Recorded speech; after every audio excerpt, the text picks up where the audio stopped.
Hey, how's it going, everyone? Today I want to review the Renogy 72000 milliamp hour battery pack. So there's a couple things that made me want to get this battery pack than other battery packs.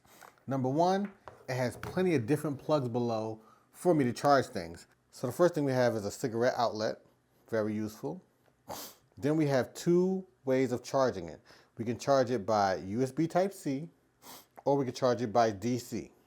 These also are outs. So we can go out by USB Type-C, charge it on a MacBook, maybe one of the newest MacBooks.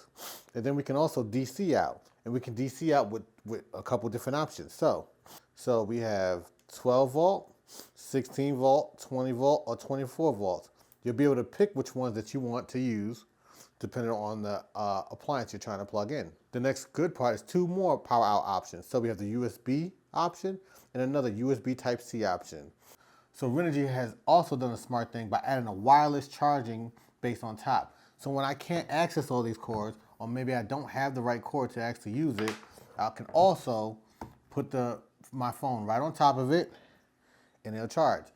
Another great thing about this battery pack is that it has a light on it. So if you tap the button twice, you get a nice little light that you can use. It's great for people that camp a lot and need some access to power and light. And then in case you're in an emergency, it has a red flash option, you know what I'm saying? In case there's any issues out or anything like that. So, overall, it's a great product, has plenty of different places to plug in, plenty of different power voltages you can use with certain devices. And if you don't have any plugs with you, you could always use the wireless charging on top.